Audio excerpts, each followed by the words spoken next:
People going and coming jammed the entrances and exits today at the World Rogers World Airport. Travelers were packed, ticketed, and ready to go to that someplace special for the holidays.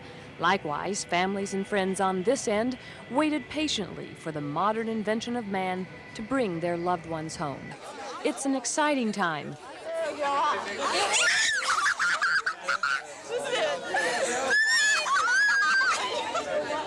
is going to be the big flyers. Shown by this family greeting one of their own.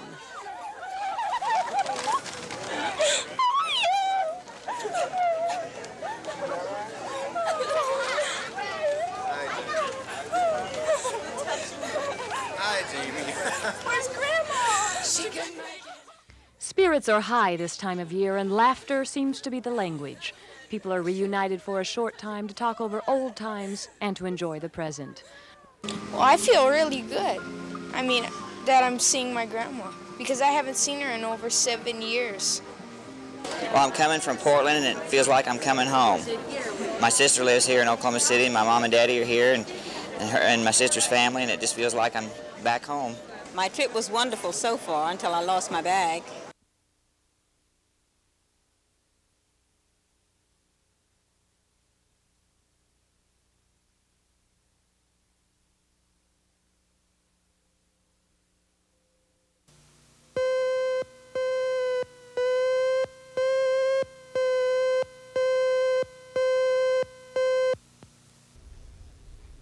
Technology is advancing so rapidly that a college degree isn't enough for graduates to get the job of their choice in many cases. They need training.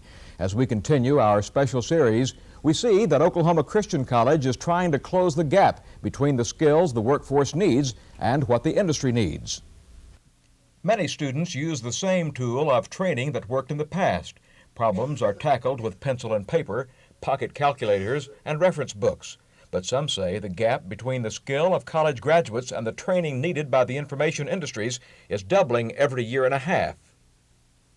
Our educational institutions are going to have to re-examine some of the curriculum that they've had to adjust themselves to this new information society. I think the major problem rests with the demand for the product, namely the educated student, is just so immense at this particular time that everybody is feeling the crunch. The demand has been so immense in such a short period of time that it is almost impossible to keep up with that demand. There is a gap between the number of jobs available and the numbers of persons to fill those jobs. Ralph Burcham, professor in the business department at Oklahoma Christian College, says the secretary nowadays will have no problem finding a job. The job market for secretaries right now is excellent. There is a shortage of secretaries, and we actually get calls for about 250 to 300 people beyond what we're able to place each year. So the need for secretaries in Oklahoma City is very great, and there is a shortage. There are some in the industry who feel higher education is not keeping up with the rapid advances in this new information age, and students aren't as prepared as they need to be when they're ready to assume a place in the job market. But Burcham said it isn't because they at OCC don't try. It is difficult, but I do spend a lot of time in the summers going to seminars and trying to do a lot of extra reading to maintain a fairly fluid knowledge of what's taking place in the, particularly in the equipment. The equipment is changing so rapidly it's hard to keep up, but I make a real effort to do that. So the information age is advancing, and the colleges and universities and trade schools are attempting to keep up. Oklahoma Christian here in the city has a new business facility with new high-tech equipment, and they are trying to provide what industry is demanding. Jerry Adams, Action 4.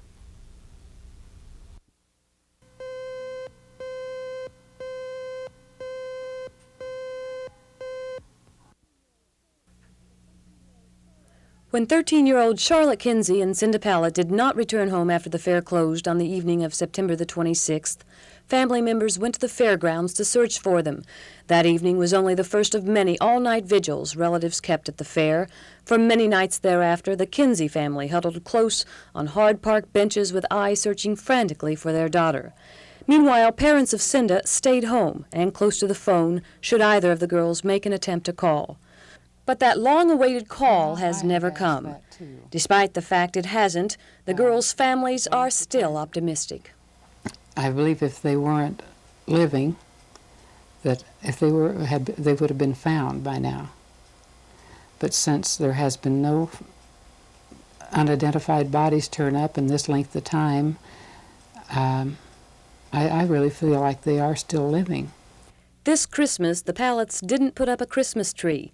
Yesterday was a particularly sad day. Yeah, I really didn't want to get up very badly yesterday. I felt like the longer I could stay in bed, the shorter the day would be. We had a small Christmas.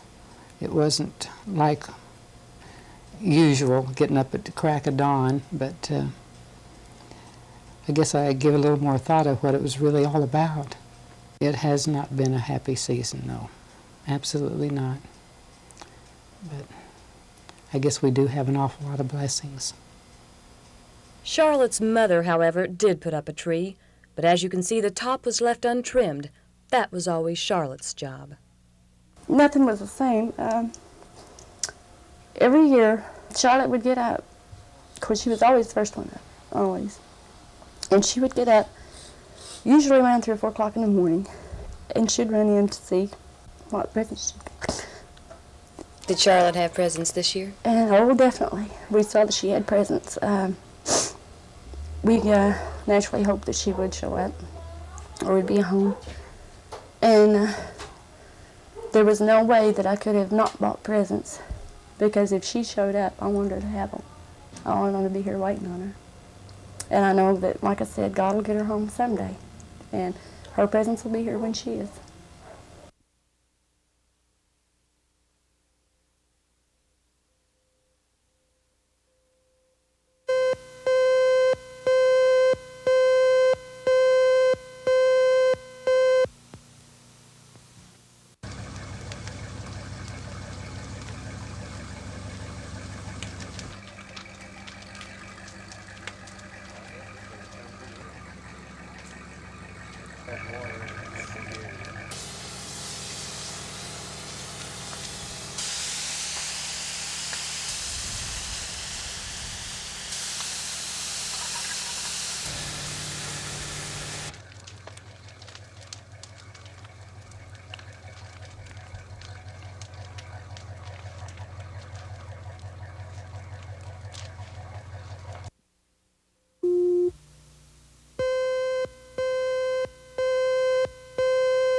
For almost 6 years now, it's been quite an honor to be part of the Action Force Sports Department. It's been a bigger honor to be part of Bob Berry's staff. For the 10th time in who knows how many years, Bob Berry has been named Oklahoma Sportscaster of the Year, and that's quite an honor. Bob Berry has taught Robbie Robertson, Kerry Addington, and myself a lot about sportscasting, like this. There will be an exhibition hockey game. Not hockey, beg your pardon. It's soccer, beg your pardon. Soccer, the Chicago Sting. He also taught us all the different positions on the football field. Bet Rodney Harding from Oklahoma City Millwood moves into starting defensive left end position. He also taught us a number of different bowls being played today. You can see the Hall of Fame Bowl. That's a new one here on Channel 4 at 7 p.m. So all in all, Bob Berry deserves this award. Congratulations, Bob. You're a great boss and even better sportscaster.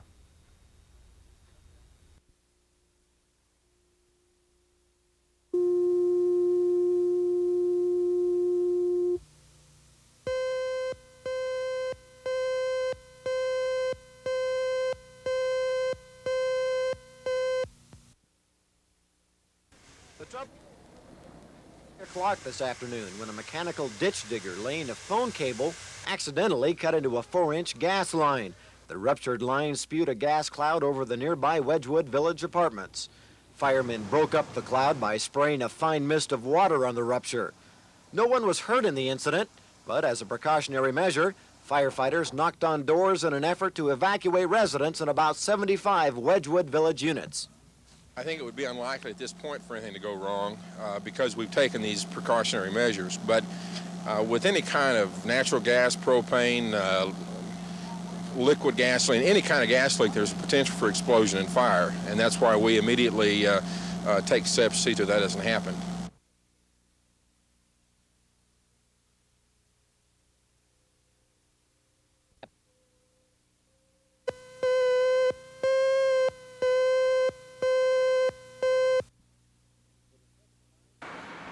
For the second time in less than 2 weeks, the Frontier Federal Savings and Loan on Northwest 23rd has been robbed. It was on December the 16th that 2 men robbed the same savings and loan. And this afternoon, 2 men closely matching the description from the earlier robbery again hit the bank. Police located a white pickup truck at the Windsor Hills Apartments. The truck has black paint marking out the original markings on the side. Police also located a witness to the ditching of the truck and are questioning him. The license plate on the truck was also painted black, and it was bent up so that it was hard to read. The police and FBI questioned all of the witnesses for possible leads. The suspects are described as 2 white males in their mid-20s, one about 5'11", 190 pounds. He was wearing a maroon ski mask. The second suspect was about 5'10", 160. He was wearing a gray ski cap pulled down over his eyes with eye slits. That hat is exactly like the suspect in the earlier robbery was wearing, and there is some evidence that this pair of bandits was also involved in one of the other earlier 6 robberies. The suspects are still on the loose. Steve Ramsey, Action 4.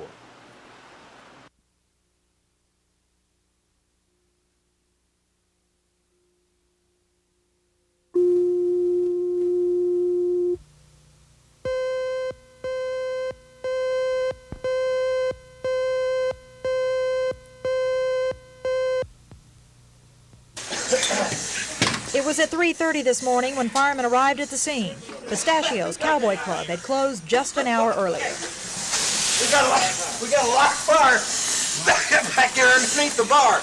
Okay, go right down this way and hang a right. Okay, George, so we get another. A security guard on the 7th floor of the building had smelled smoke about 3 o'clock, but he didn't call the fire department for another 20 minutes as he tried to find where the fire originated. So by the time firemen were there, the club was full of smoke. They were able to determine arson almost immediately because it appeared the fire had been set at 2 different locations. That was evident when fire officials came back to the scene later this morning, when all the smoke had cleared. A fire at a business establishment, you always have the possibility of an employee, of a patron, of security people, just some obvious possibilities from fire to fire who sometimes are involved. And we won't know any more along those lines who might have done it or for what reason until we've done interviews and investigated the personnel who might have been involved. It's very hard on the scene of a fire, especially in a club with alcohol over the days and weeks and months being spilt in carpet. You can't really trust your nose to know whether or not from a smell there might have been an accelerant. And so we'll depend on the laboratory analysis telling us whether gasoline or some such material might be present. Damage to the interior of Pistachios, $50,000 to $60,000. But Pistachios was not the only establishment to be damaged. Upstairs, the posh exclusive Orback store, smoke had seeped in from below. All the merchandise was ruined. The loss will run in the millions of dollars. The store will be forced to close, maybe for a month, as all the merchandise is replaced. People at the store said it was lucky the fire hadn't occurred before Christmas. Business could have been devastated. Other stores at 50 Penn Place were lucky. For them, today was business as usual, a very good time of year when people are making use of after-Christmas sales. Some people out shopping today seemed oblivious to the fact that early this morning, firemen were contending with a big fire.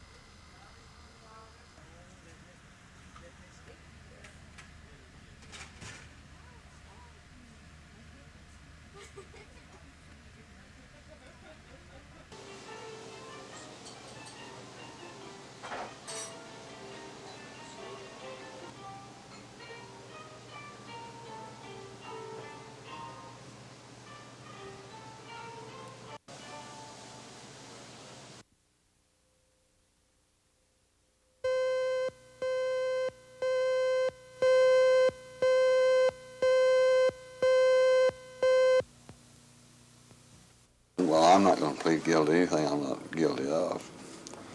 I'll just have to go through court, prove that I'm innocent.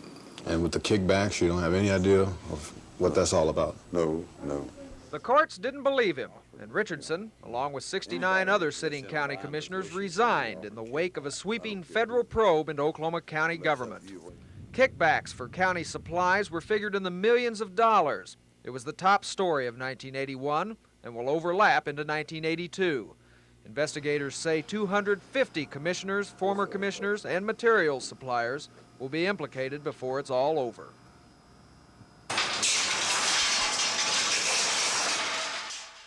Employment in Oklahoma was the highest in the nation through much of 1981, mostly due to the oil boom.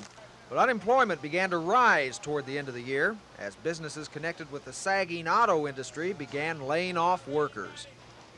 There's some disagreement between AP and UPI on the third top story. AP goes with murder, the unsolved contract killing of Telex chairman Roger Wheeler at Tulsa's Southern Hills Country Club. Investigators believe the murder may have been connected with Wheeler's purchase of High Incorporated, which involved hundreds of millions of dollars a year in gambling money. A $100,000 reward offered by Telex went unclaimed. UPI had a tie for numbers 3 and 4 between the air traffic controllers strike and the pullout of liquor distillers. The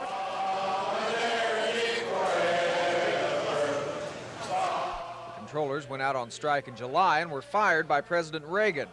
The FAA Training Academy in Oklahoma City geared up to train thousands of replacements, but is now being investigated for tampering with the grades of graduating students. Liquor distillers started pulling out of the state after a district court judge said it was okay for wholesalers to ship booze out of state. The wholesalers were selling liquor to other states at a lower rate than the distillers, so some distillers turned in their licenses and cut Oklahomans off from some of their favorite brands. It's pretty rare when Oklahoma's weather doesn't make it in someone's list of top stories of the year. This year, AP's number 4 was the tornado that leveled a Bixby mobile home park. The twister left 5 dead and caused an estimated $100 million in damage after it went on through a 16 square block area in Tulsa. AP's number 5 is the on-again, off-again execution date of Thomas Lee Sonny Hayes. Hayes was convicted of killing a Muskogee cobbler in 1977. He was scheduled to die of lethal drug injection September 14th, but last-minute appeals put it off. Hayes would have been the first person ever executed with drugs. The Oklahoma State Fair draws the crowds, but usually it doesn't draw a top story listing. But when 2 teenage girls disappeared from the fairgrounds, a massive interstate search began, and the story took UPI's number 5 ranking. Officials believe Cinda, Pallete, and Charlotte Kinsey were kidnapped by Donald Michael Corey, a carnival worker. Police spent weeks tracking Corey to Greenville, Alabama, only to find out he had nothing to do with the girls' disappearance. On the first day of 1982, the whereabouts of Cinda and Charlotte is still a mystery. Ted Brown, Action 4.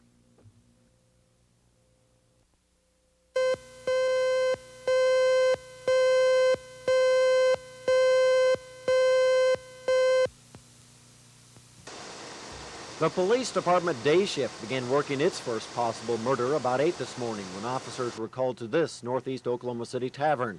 The victim's wife had found her husband slumped over, apparently killed by gunfire. Friends and relatives of the victim huddled at the crime scene, trying to find out why their friend was murdered. There were few clues. Right now, the only thing we can say is that it's a homicide. The victim is Willie Smith.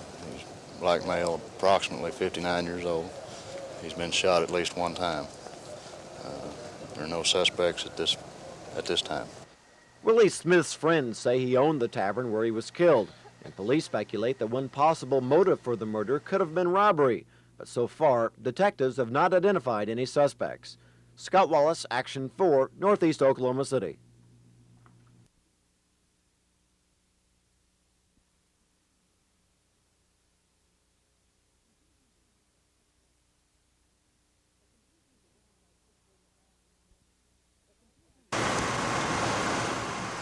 The confusion began about 6:45 this morning.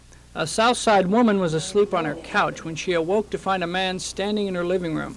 As she ran and locked herself and her two children in the bedroom, the stranger broke out the sliding glass door and climbed the back fence, entering the yard of Carolyn Samples. After pounding on her door, he crashed through her front living room window, chasing her into the bedroom, where she had locked herself in. And I could hear him coming on the door. I knew one more hit on the door and he would be in. And he got in. But I got out the window and I went that way, this way. And that saved me. While the frightened woman ran to one neighbor's house, the man again crashed through her rear window and proceeded to the adjacent home of Harold Hill. My dog woke me up, and then I heard the noise of pushing the air conditioner in. Then I grabbed my gun and I shot one time, but I evidently didn't hit him. But the man was wounded, leaving a trail of blood. He finally ended up on the front porch of this house. First thing we hear is a bunch of racket. I thought some of them dogs knocked my trash can over, but he tore my porch light off and hit the concrete, what it was. My husband actually just opened the door and he just more or less came in. He was trying to run through here and we grabbed a hold of him.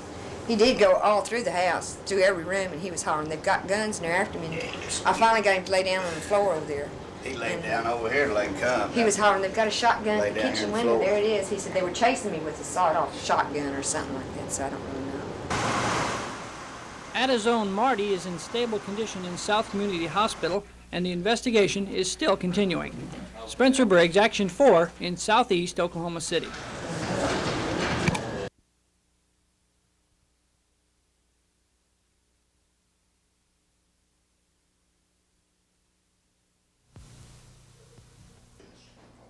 Mark chin behind their banner, and if you can see the product, now to tell you about the special people or the physically handicapped child that they brought into the world. But through it to be proud of the accomplishments of their children. Well, you see, there are 60,000 retarded individuals in the state of Oklahoma. Now, that's 2% of the population across the state of Oklahoma. That 2% is more than all the other handicaps wrapped together, would not equal 2%. Mental retardation is a very great handicap that covers quite a few people. With our Special Olympics program, which is a sports and recreation program for retarded of all ages, we have presently 15,000 enrolled in the state of Oklahoma. That means we have quite a distance to go to get every retarded individual involved in something other than just sitting at home.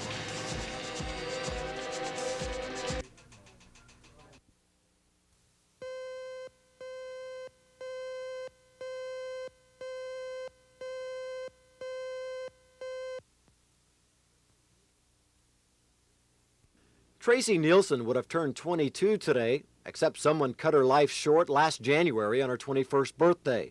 The OU co-ed was brutally stabbed to death around noon on that day in her Moore apartment. Witnesses saw this man lurking near Nielsen's apartment on that fateful afternoon. Investigators would like to question the man about the murder, but after a year of searching, they still haven't been able to locate him. What was the cause? Despite a $37,000 reward, the OSBI has been unable to solve the case or even come up with a firm motive for the crime. Agents are clinging to the hope that the composite drawing will lead them to Mrs. Nielsen's killer. We have released this on at least 2 separate occasions in the last year, and both times we received a tremendous response from the public. They'd call in with information that they may have seen this person, they might know who he is. Now, this person is wanted for questioning. All the leads that came from the previous releases have slowly but surely been eliminated. So we're releasing the composite one more time in hopes that some additional information will come in. The OSBI admits that with each passing day, it becomes increasingly difficult to determine just who stabbed Tracey Diane Nielsen to death in her Moore apartment just 1 year ago today. But agents hope that the latest publicity might jog the memory of at least one witness, because they say just one more piece of evidence might be enough to crack this case. Scott Wallace, Action 4 and more.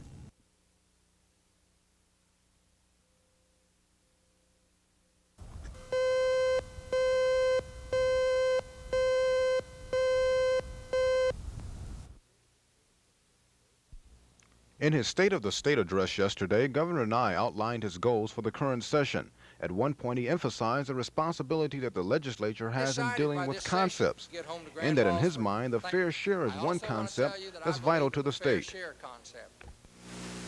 People should be treated fairly. They should get their fair share.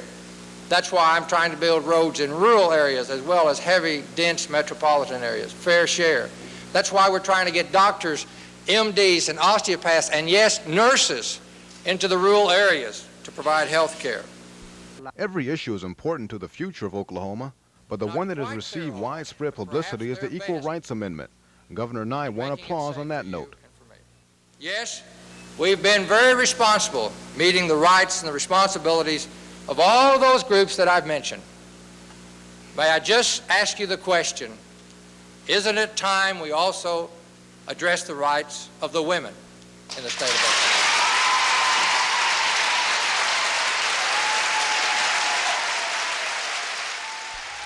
Before the governor's speech, ERA supporters rallied again at the Capitol, making their views known. The campaign to win votes has seen a long endurance. Leaders in the House and Senate concur with the governor's stand, but were a bit disappointed in the strength of his statement on ERA. I'm disappointed. I would have felt better had the governor given a stronger endorsement. However, we all know, and I think the public at large know that the governor does support ratification of the Equal Rights Amendment. Ed Stewart, Action 4.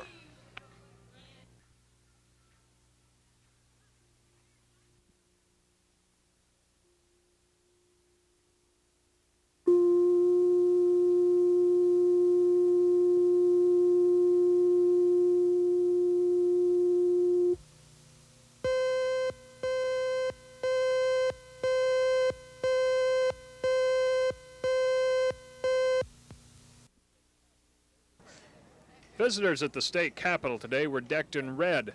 Their message to the state legislators was clear: stop the Equal Rights Amendment. They had the strength and numbers they have always had, and they brought with them the added strength of nearly 20,000 signatures on a list nearly 600 feet long. They had been gathered from across the state. The Stop ERA forces have been accused of distorting the issue, but a spokesman said today the issue is the vague language of the amendment. It's terribly vague. It's open-ended. We don't know what it's going to be once it's in the Constitution, because it will take years and years of litigation and volumes of court decisions to really decide what it means. Second of all, it's unnecessary. Since the early 1960s, there have been more than 30 laws passed which specifically prohibit discrimination against women. The Stop ERA people brought the message that the folks of Oklahoma are against the amendment. Turn that around and you have the message that the pro-ERA people brought yesterday. Well, the state legislators are going to have to decide which side is right. And the state Senate hopes to take a vote next week. Charles Schnitzer, Action 4 at the state capitol.